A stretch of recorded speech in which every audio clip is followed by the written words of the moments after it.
I'm Anita Huberman. I'm CEO of the Surrey Board of Trade, and thank you so much for attending today's Surrey Digital Town Hall. And today we're focused on the tourism and hospitality industry. It has been one of the hardest hit industries within British Columbia as a result of our pandemic that we are facing. Also at this time, I'd like to acknowledge that we are on the unceded territory of the Coast Salish peoples, specifically the Kwantlen, Katzie, Semiahmoo, and Tsawwassen First Nations. I'd like to thank the Port of Vancouver for their ongoing sponsorship of all of our Surrey Digital Town Halls since mid-March. And really, they're trading with over 170 different countries. They are Canada's largest port. And thank you so much to our frontline workers, our marine terminal operators, our railroaders, our truck drivers, ensuring that our goods are getting to market locally, nationally, and also globally. Thank you again to the Port of Vancouver. Just a couple of instructions before we begin.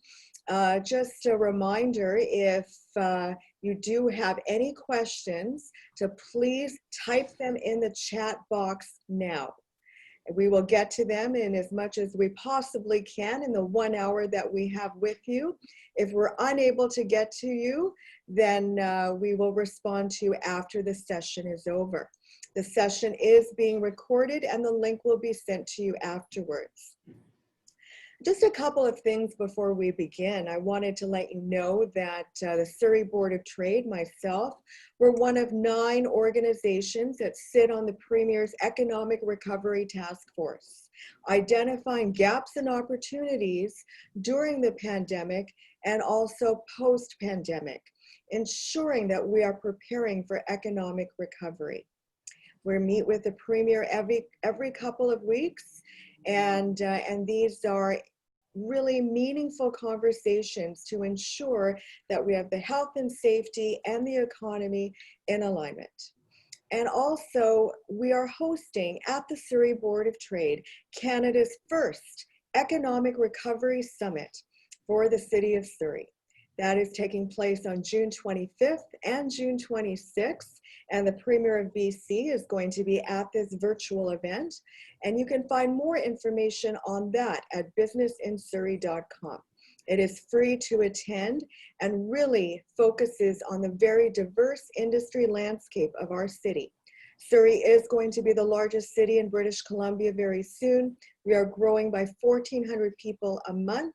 We need to do whatever we can now, even during this pandemic, to make sure that Surrey is an opportunity city. And the final thing I'd like to say is during the pandemic, we've had a direct line right into the Prime Minister's office, also doing the very same thing, identifying gaps and opportunities on the ground and also opportunities for the future. It really is all of us working together to ensure that all of our industries remain vibrant. So ladies and gentlemen, let's focus on the tourism and hospitality sector. As mentioned, it's been one of the hardest hit during COVID-19. There's a lot of uncertainty around what tourism is going to look like next month, next week, even tomorrow. Our borders remain closed. And I wanted to ensure that today we have a very esteemed selection of panelists, not only focusing on the city of Surrey, but also our province and our nation. So to introduce our panelists, first of all, we have Peter Harrison. He is with Destination British Columbia. He's been with Destination BC for over 25 years, and during that time, he's held various positions. He's currently the Director of Industry Partnerships and Visitor Services, which includes oversight of the Vancouver Coast and Mountains Tourism Region. Next, we have Ingrid Jarrett. Ingrid is the President and CEO of the BC Hotel Association. She spent the last 3 decades directly contributing to growing the tourism and hospitality industry in British Columbia. And next we have Walt Judas. Walt has been involved in the tourism industry also for a long time, 25 years, having worked at BC Pavco, the Port of Vancouver, and Tourism Vancouver, prior to joining the Tourism Industry Association of British Columbia, who he is representing today. And then we have Parm Kooner, who is representing Discover Surrey. And Discover Surrey manages the tourism assets and marketing activities for not only Surrey, but also White Rock. He is the general manager of Comfort Inn and Suites in Surrey and president of Discover Surrey. Welcome to all of you, and thank you so much for participating today. So to open up a bit of a dialogue, I have some questions for each of you. And Walt, we're going to begin with you. Tell us a little bit about how COVID-19 has impacted the tourism industry. Thank you, Anita, and thank you for the opportunity to be here. To answer your question, 1 week into the crisis, our industry already sounded the alarm because of a near instant shutdown. Within 2 weeks, we were already talking about the devastation. So when the travel restrictions were first put into place, businesses were forced to close, not because the province told them they had to, but because no one was traveling. So you couple that with the provincial directives for people to stay home, tourism and hospitality businesses had virtually no customers and consequently no revenues. And that's been the situation for about 3 months now. The stats change on a weekly basis, but it's estimated that the visitor economy might generate in the range of about $7 billion in revenue this year. When you compare it to last year, that's only about 1/3. So the BC Hotel Association, along with regional and community destination management organizations, conduct weekly surveys around the province, and the data tells the story. For example, 10% of firms are operating with business as usual. That's still well under the national average of 38%. 97% of businesses are currently not making any profits. 41% of businesses don't expect to make a profit this year, even if tourism and travel resumes either within Canada or whether we are able to welcome visitors from other parts of the world. Restaurants Canada recently did a survey, and they showed that the industry in British Columbia alone could take a $7.5 billion hit. 6 in 10 restaurants are still losing money, and there are 100,000 people within the food services sector that are still unemployed. So that's only a partial sample of the devastation that we see in our industry. And yes, while we are seeing some signs, some positive signs to be sure, we're a long way off from normal. In fact, some would estimate that it's a 12 to 18 month recovery cycle. And in many instances, it looks to be more. A question to all of you is, we know that the BC government and the federal government have come down with a huge list of support programs, but what specifically for your sector, can you speak to the support program specifically to your sector? And Peter, we'll begin with you first.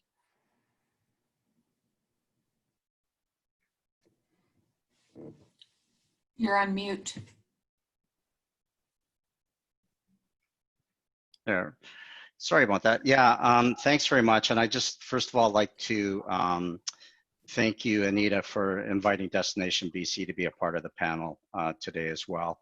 And also like to reiterate just what Walt was saying, just how impacted the tourism industry has been by COVID-19. So as far as different programs, obviously tourism is part of a number of the different catch-all programs that are being offered on behalf of industries such as, and I'm sure that you've talked about some of these in previous webcasts, such as the wage subsidy program, WorkSafe BC, who are now deferring premiums for employers who are activating in part of the, or participating in the emergency wage subsidy program. There's Go2HR, which is an HR tourism-related organization, and they have checklists and reopening guidelines for staff coming back to work and recommended HR practices for most situations, and that can be found on their website. There's the Canadian Emergency Business Account, again for interest-free loans, and also the Canadian Emergency Commercial Rent Assistance Program. And one thing that we found, and which obviously wouldn't be just unique to tourism, was that with a number of these different programs that were being offered, there was a fair bit of confusion out there, and folks were having trouble navigating it.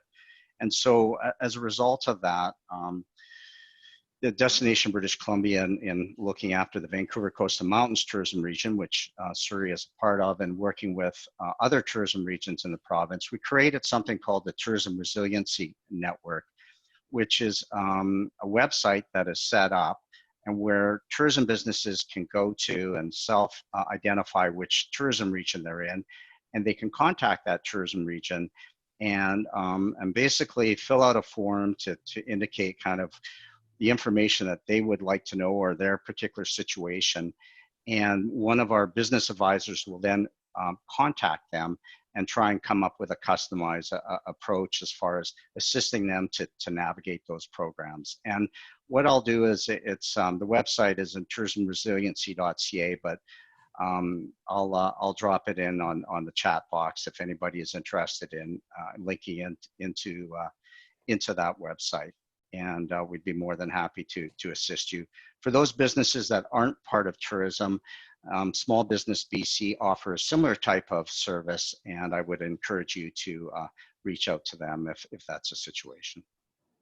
Ingrid, do you have anything to add to that? I do.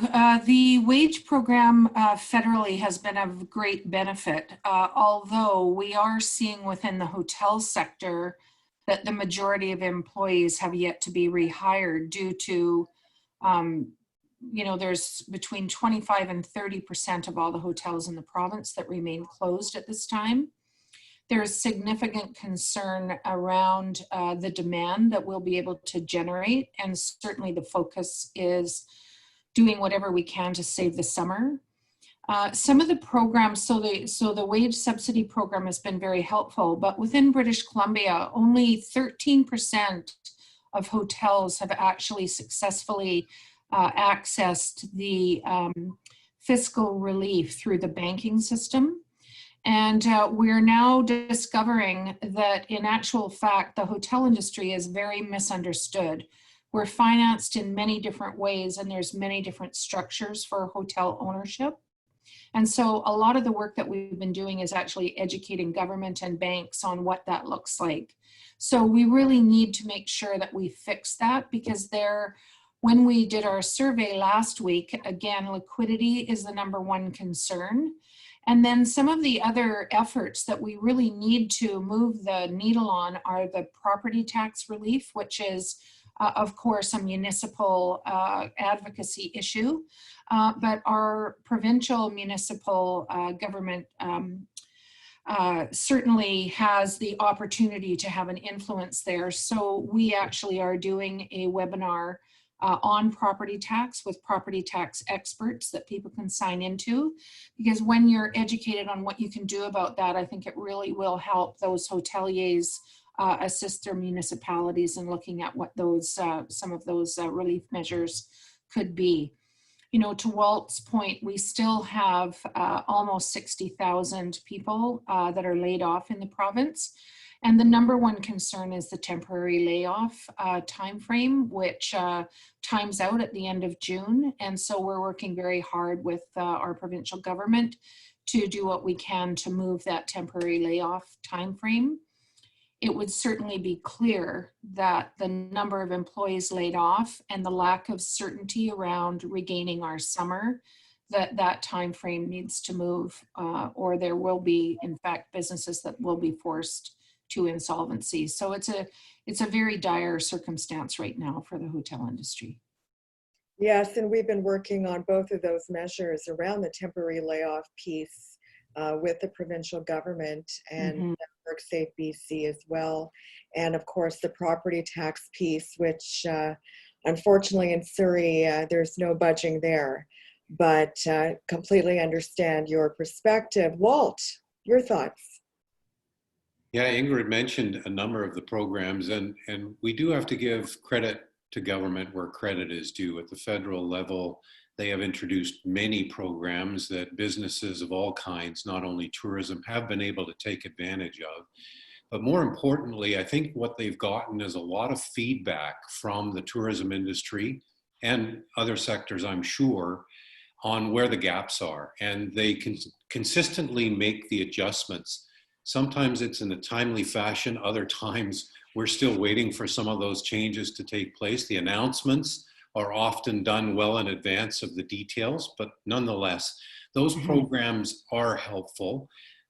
Ingrid mentioned some of the gaps that we're trying to address, but I don't want to get too deep into the federal programs because a lot of folks, I'm sure, are aware of them, not necessarily taking advantage of them, but are still aware. And Peter mentioned the Tourism Resiliency Network for assistance, but perhaps I can add a bit from a TIA BC perspective. We're billed as the voice of tourism for BC, which means we advocate on behalf of all tourism sectors, businesses, and employees. We've never been more engaged than we are now. We've been focused on both the response and the recovery side.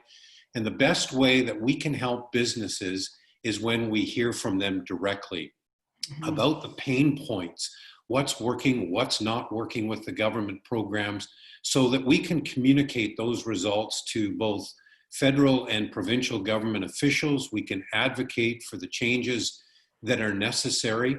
Government, as I say, has moved considerably on many programs, but we do want to fill those gaps, and we're often doing that through advocacy with the provincial government, who are advocating again on behalf of the province to the federal government. So that's where TIA BC can step in and help. So if we hear directly from businesses, that is good for us because we can pass that intel straight to government.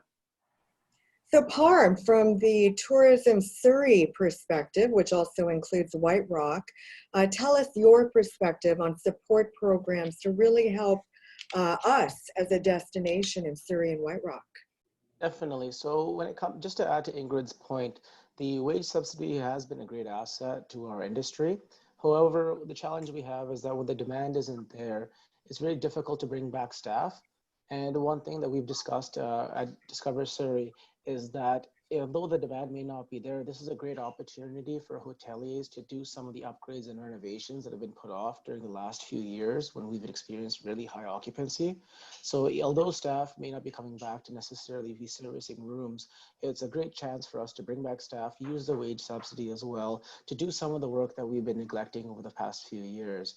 And that's something that we've been encouraging for other hoteliers that sit on our board as well. We've talked to, and we think that's a great step to take during this time. In addition, at a franchise level, there are rates available that have been sent out for frontline workers that are coming from many different industries, and those workers that may be in the healthcare industry, which may have to self-isolate from their families. So offering them with low rates has been a great help to support our industry during a time like this. From a franchisor level, we have seen that some national chains are delaying the franchise fees that are owed. They are also reversing some interest charges, which definitely do help when we have to make month-to-month payments. In addition to other programs that do support our industry and will help us carry us into the recovery are the Shaw and Fortis BC, who have offered to cut payments for the next 3 to 6 months. Unfortunately, we haven't seen that from BC Hydro just yet because a lot of the hotels do fall into a medium-sized business category. Therefore, we're not considered a small business, so those incentives are not available to us just yet. One program I did want to highlight that I think may have been missed was that the BDC has offered great assistance to properties which need a capital injection during this time for any upgrades or any new programs that they wanted to get done. And just speaking to my earlier point, I do encourage all hoteliers to take advantage of their financing program during a time of low occupancy when these upgrades to their property are much easier to complete. So a question for Walt, Ingrid, and Parm. What is most important for your industry to recover in the short term and in the long term? Walt, we'll go to you first. Well, first and foremost, tourism businesses need to survive. Ingrid alluded to the liquidity issue. Without customers or revenues for the last 3 months, many are out of cash. They're on the verge of bankruptcy. From day one, we've called for an emergency fund, or as we now refer to it, a working capital grant to allow those businesses who remain closed or who are only partially open to pay their fixed costs for the foreseeable future.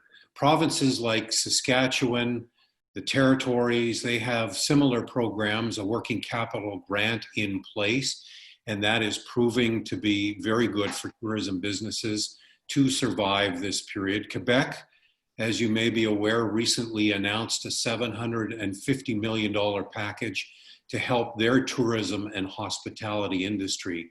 So really, that's really what's needed in the province of British Columbia. We also believe that aside from a working capital grant, there could be low interest or no interest loans with a forgivable portion that could help operators through this period. Yes, some of that's in place, but it's not necessarily good enough for tourism businesses to survive.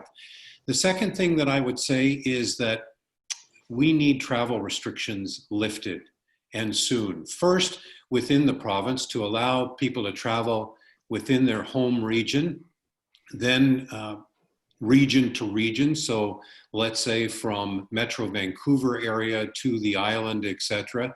Then allowing those travel restrictions to be lifted domestically. There isn't really, as you know, a border in place as such that prevents people from coming from the likes of Alberta, but you're dissuaded from traveling from Alberta into British Columbia, and obviously from the US and elsewhere where borders are closed. But really, we would look down the road to see when those international borders could be opened. And so many people are worried about that, and by rights they should be, from some countries like the United States, where there is still a significant problem with COVID-19, but there could be bubble zones from safe countries. That's already existing today in places around the world. Talking to people in Europe, you know that their borders are opening up. They've got a testing process in place. They've got strict health and safety standards. It's ongoing testing. In Greece, by way of example, if you arrive in the country as a visitor, you are quarantined for 24 hours while you are tested. You're given 3 square meals put up in a hotel by government. Once the test results are back and you're cleared, you're free to travel that country. Those are the types of programs that we may need to put in place at some point here in Canada, and I'm not saying immediately, but at some point, because international travel is so vital to our visitor economy. It's the highest yield travelers that visit British Columbia and the rest of Canada. And so figuring out how to start more locally and then expanding that, we need to make that happen. And the sooner the better, while again, adhering to the safety and health protocols that we need in place. Ingrid, before you offer your perspective on this topic, I heard from the Premier last week that a cautious phase 3 reopening is going to be announced, allowing, for example, Metro Vancouver residents to travel to elsewhere within British Columbia. So that is to come. But I would also like to get yours and Parm's feedback. You know, when people are traveling internationally, right now they're forced to have a 2-week self-isolation. So from the US to Canada, or from international travel. So do you think that should change? Tell us your perspective on that as well. Ingrid. Thank you. First of all, I completely echo the comments that Walt just provided. You know, one of the most important things that we're looking at for short-term recovery is to grow a community and a consumer and employee confidence. That the best practices and protocols that are currently in place due to the pandemic, which have been developed by industry for industry in partnership with the Ministry of Health and WorkSafe BC, that people understand safe shelter is something our industry has always provided for literally thousands of years. British Columbia, from a international perspective, is well known for our safe, secure, clean experience of travel. And due to this pandemic and the way that British Columbia has dealt with it, again, we're being cited as being, you know, very high responsibility, very high due care.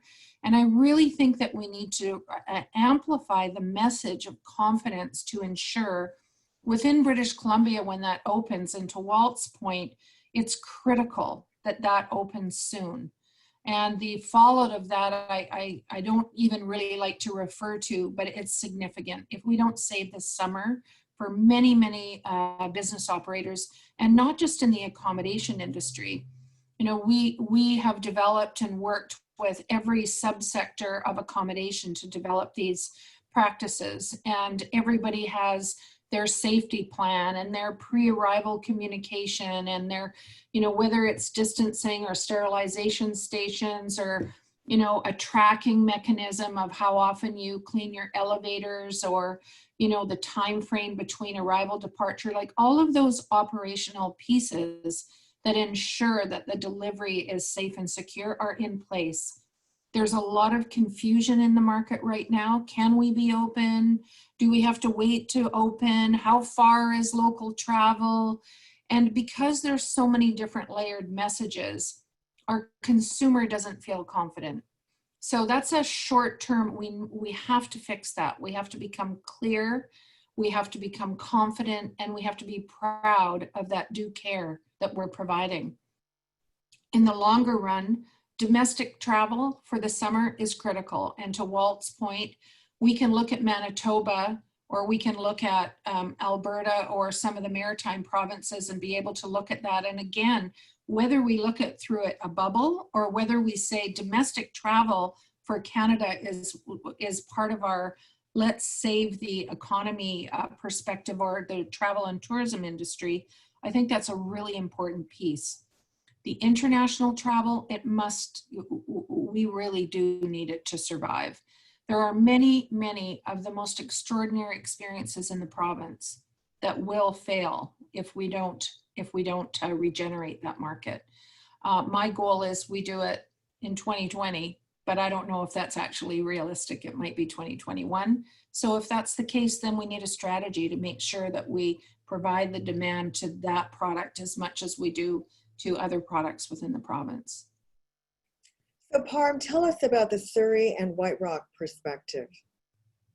So from when it comes to the industry recovering in the short term, the support programs that they have been actually really great to hold our industry in place for the short term. And I do commend the work the provincial and federal government have done on this topic. They've been really good in just letting us almost tread water in a time where our occupancy is running in the 10s and 20s percentage wise. And I would advocate, however, though, in the long term, that once the wage subsidy is complete and the economy has really opened up, that higher levels of government look into extending this wage subsidy for the hospitality industry. A lot of these restaurants that have been closed and hotels that have been closed for a long time, they really need a leg up right now to get going. And one of the easiest and best ways to get them going is to encourage staff to come back by offering a wage subsidy where they can start focusing on the operations and the marketing rather than being concerned about what the payroll is going to be like moving forward. Besides that, when it comes to how we would open up travel, and whether we were be looking at a 2-week self-isolation or the point of maybe a 24-hour with the administration of a test, which I think would be a great idea. I do believe hoteliers have been taking the necessary steps to ensure the safety of those working in the industry and traveling within our properties. Just thinking, however, where we can open up, if we were able to allow travel within Western Canada in the short term, I think a great opportunity for us to boost travel and inject tourism dollars in the city of Surrey and White Rock is to boost travel and boost the sports industry.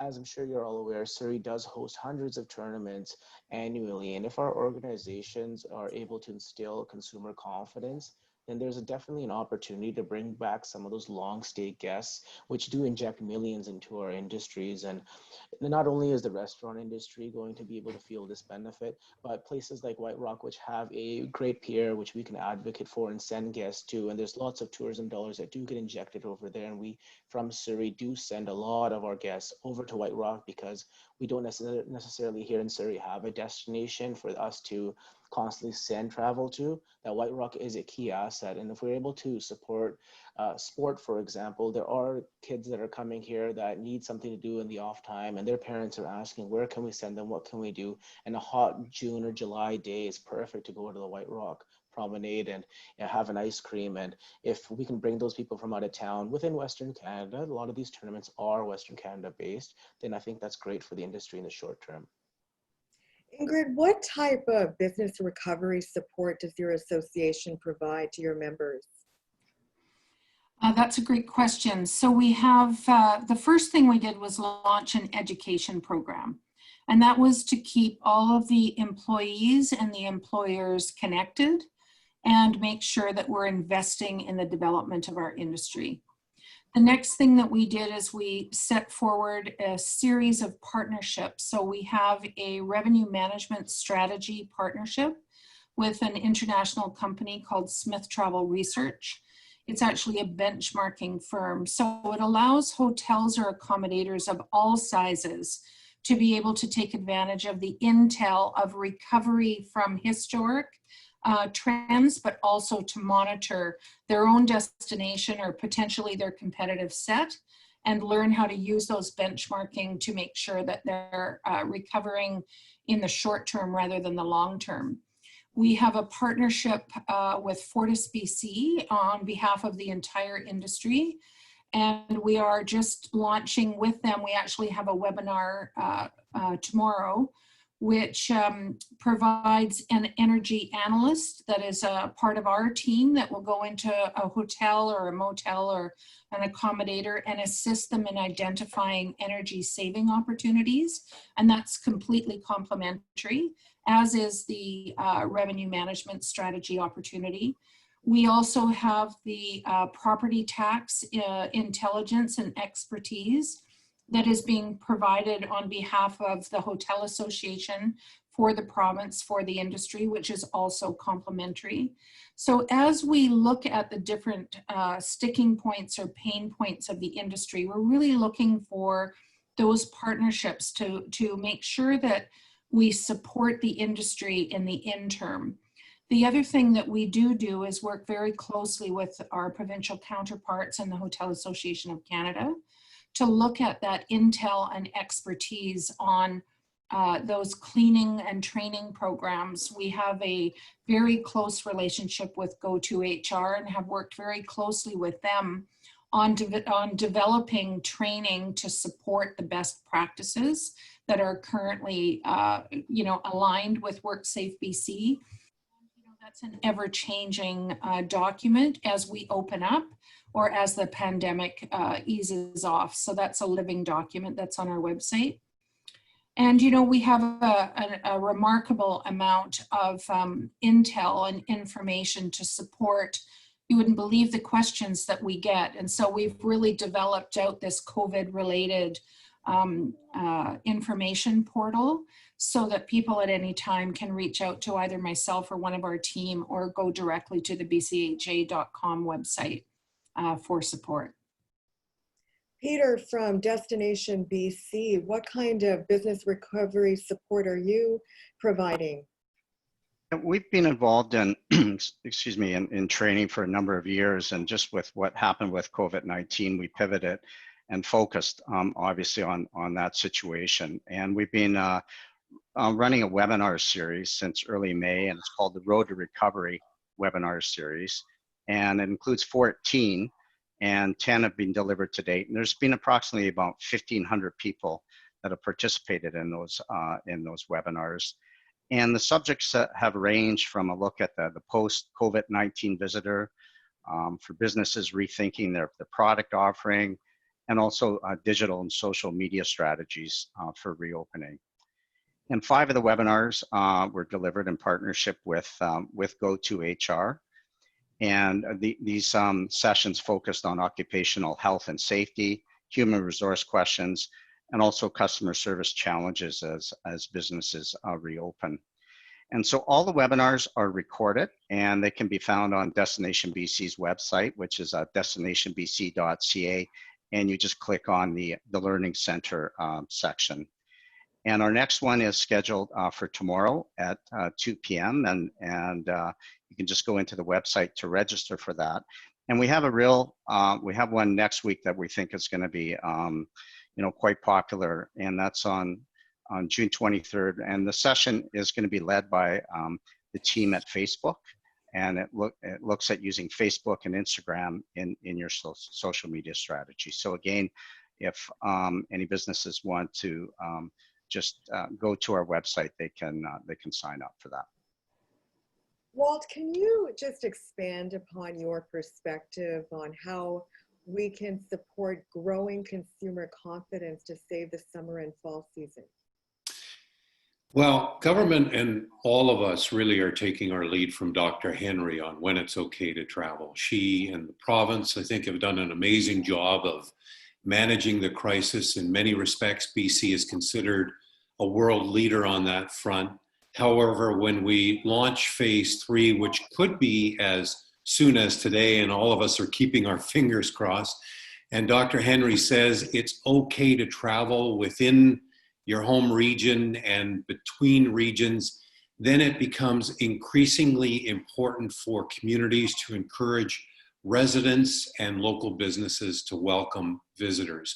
We need elected officials to step up who are willing to go on record to say they look forward to opening their doors to visitors from other parts of the province, and eventually and ultimately visitors from Alberta and other parts of Canada. We also need them to step up to denounce the kind of behavior that we're seeing in many communities around the province when people whose cars have visitor license plates, let's say from Alberta, are being targeted. Their tires are being flattened or cars scratched or nasty notes. That's got to stop, because we are a welcoming province and that's not the way we operate. But you know that's a place of fear. So I think elected officials can really help alleviate that fear, and it starts right at the top with Dr. Henry, Health Minister Adrian Dix, the Premier, and other elected officials at the civic level. That's the first thing, but it's even more than that. We need to encourage people to frequent tourism and hospitality businesses. It's one thing if we have people traveling around the provinces in their self-contained RVs, but if they're only hiking or perhaps mountain biking, going to the beach, doing all the stuff that is free, and they're welcome to do that, we're not dissuading that by any stretch. But if that's all they're doing and they're not experiencing river rafting or whale watching or many of the things that Ingrid alluded to earlier as being those world-class experiences, going to retail shops, eating in restaurants, staying at resorts and hotels, that doesn't help our industry. We definitely need an injection into the visitor economy by people experiencing those types of things. We saw some survey results. Destination BC is conducting these of households in British Columbia. And I think the last results that I saw were that 37% of British Columbians had concerns about visitors from nearby communities, let alone elsewhere. 52% had concerns about visitors from other parts of the province. But there are new numbers that Destination BC is releasing tomorrow on their webinar, and I think we're seeing a positive trend line. People are now becoming more comfortable. There are bookings at resorts in July and August. Many are sold out. So there is pent-up demand. And when it's safe and the time is right and within the context of phase 3, we need to encourage people at the civic level and at the provincial level to start traveling and enjoy doing so. I'm going to go to the next question in the interest of time. And Parm, I'm most interested in your response to Surrey's tourism strategy. What is it? So for Discover Surrey, what we plan on doing is, although we have a 1-year tactical plan, which we do plan on implementing, all of that kind of got thrown away because of COVID and this entire lockdown that we experienced with just that hammer that we took in the tourism industry. So a little bit of the program has shifted because a lot of our outreach is no longer face-to-face. A lot of the work that we're doing right now is digital. A lot of the marketing dollars are being shifted towards Expedia, third-party websites to promote by using ad buys and using Google to really put Surrey on the map. And although we do try very hard in our contracts with City of White Rock as well to promote not only White Rock but Surrey as well, it's one thing for us as an organization to promote Surrey as using it as an ad banner on the top or the left hand or right hand side of your web page, but it's another thing to highlight some of the stories that bring Surrey and White Rock to the forefront of the page, some of the good news stories that we have. And frankly, we have done it's been very tough with the media to go ahead and change the narrative. Typing in the city of Surrey in your Google search bar, you may not get the best story or the best highlight of Surrey at the time. And one key agenda for our organization is to really try to change the narrative and really change what the discussion is of Surrey. The last thing we would like as an organization is for the city of Surrey to have a bad headline when we go ahead and look into our morning paper. What we want to do is we want to bring out what the best is within Surrey. And we do use a lot of ad buys to promote during COVID now because it's one of the easiest ways to market and it's very effective. However, we do also continue with our Instagram pages, our Facebook posts to really highlight some of the restaurants, some of the activities, some of the places that we can still go within Surrey. And I think that's really important for our short-term strategy. For our long-term strategy, we have been planning on a marketing program, which is going to be doing a very deep study into what the possibility is for the city of Surrey to open up a perhaps 2,000 or 5,000 person stadium, something that where we can compete with what the city of Langley has to offer. And the ultimate goal is to create Surrey and its sports industry as a national and international draw. Right now, as I had previously mentioned, we do host a lot of tournaments. I'd say hundreds of tournaments we host throughout the year. However, those tournaments are limited in size and capacity due to the ability for us to not have such a large stadium. If we're able to accommodate something like that, there are very, very large events like the curling, the Scotties Tournament of Hearts, for example, that we would be able to bring in. And that's a huge draw, not only for people coming to Surrey, but putting Surrey on the map internationally and really raising their profile together. The marketing dollars and the injection to the tourism industry will come with those guests coming, but the bigger picture for us as an organization is really putting Surrey on the map and shining a really bright light on what we have to offer. Ingrid, one of the bottom line assets that hotels have is their banquet facilities and their convention facilities. What's the future for conventions and banquets at hotels? Oh boy, that's a really big question for us. You know, currently there's a limit of 50 people or less. And currently the hotels that are open, in fact, are serving with the new best practices very successfully. But we know that limit actually will completely decimate the meeting and incentive travel and convention business. And there are many, many hotels in the province that are purpose-built for meetings and conventions. And then also often house the people who meet in external buildings or spaces, whether that is a museum or whatever that it might be, for this part of our industry. So currently, with the limitation of 50 people or more, we're looking at all of the different innovative ways that we can ensure that we meet the protocols and best practices of everything from social distancing to the way that we would be doing our food service, or you know, those high touch points and safety plans, just like we are in opening the hotel sector. And, you know, like when we were opening the hotel sector for non-essential travel, which we're all poised and hopeful will reopen any day, we'll work hand in hand with government and WorkSafe BC to ensure that we are compliant and that there is confidence and that we can hold that sector up and make sure that it actually survives in the long run. You know, it's a very difficult time for our corporate hotels. And there are many, many jobs that are directly related to the meetings and convention business. And to be truthful, the success of those hotels are also completely dependent on it. So this is something that we're in conversation with and we are working on, but we do not anticipate that this is going to be a short path.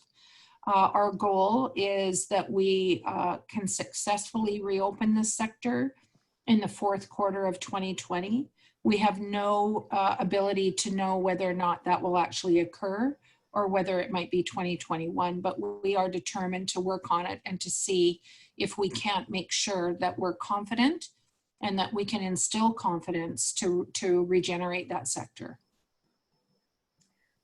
So perhaps a question for Walt and Peter is about international students. We have many local colleges in Surrey that have hospitality programs and they're wanting to work. So are there any job fairs? Where do they go? You know, any resources would be helpful. Walt. Yeah, that's a very good question, because I think a lot of students, a lot of young people are asking the same questions, whether they're students or people just looking for their first jobs. It isn't terribly hopeful at the moment, given that so many people have been laid off in our industry with no prospect of returning anytime soon. In fact, you know, with the international borders closed, as we talked about, there are many businesses that don't plan to reopen at all. And they had people in the pipeline to hire this year and employ until such time they went back to school. So it's not very hopeful in that regard. I'm not aware of any job fairs at the moment, but I do know that there are businesses that are hiring people back. Obviously, with restaurants now being opened again, hotels were never really closed, but 30% of them, as Ingrid mentioned, 30 or 40% are still closed. But as we start to see that pent-up demand and people booking travel, etc., people will need to return to work. And some of that includes students that may only work for a couple of months. So we're very hopeful in that regard. And as different sectors of the visitor economy also open back up or gear up to welcome guests, they will need people as part of their employ for the peak season, so to speak. I know there are whale watching companies, as I alluded to earlier, golf courses, many other individual sectors are beginning to open up under strict health and safety protocols. And in fact, they've lost a lot of their staff who are continuing to stay on unemployment by choice. And so that creates another opportunity for those to step into those positions that aren't filled. So I wish I could be more definitive about telling people exactly where to go or what industries to look at, but don't give up. Those jobs will eventually come back, but let's face it, it won't be anywhere near the degree that it was before. And our industry has decried for years and years of the desperate labor shortage in fact, a dearth of 100,000 employees. Well, now there's plenty of people looking for a job, and those jobs will eventually be there. Unfortunately, it may not be on time before students go back to school in the fall. Peter, your perspective? Yeah, I don't have too much more to add to what Walt said. You know, obviously it's going to depend on a lot of when business starts up and running again, and we move into phase 3, and those resources are needed by business. I know that I'm kind of experiencing it firsthand with my son, who's 20 and involved in the hospitality industry, and he's off and not working right now. And so that's something that we're seeing firsthand. So it's one of those things where, we're just all going to have to wait and see, and hopefully business will start building up soon. So Peter, I mentioned that last week we heard the Premier saying that there's going to be a very cautious phase 3 reopening on when people can start traveling within British Columbia. And so has the province been working with your association and others in terms of marketing to boost local travel? Is there a central website to identify which hotels, which attractions are open? Some are not opening because of not being compliant with COVID-19 WorkSafe BC guidelines. Any perspective on that first, Peter? Well, what we've been doing is, just consistent with the provincial direction as far as encouraging people to see their own community, and we're waiting for that phase 3 to come into play, and we have a marketing program that's all ready to go, and to encourage British Columbians to get out there and start exploring the province again. But obviously, we won't be pushing forward with that until we're given the green light.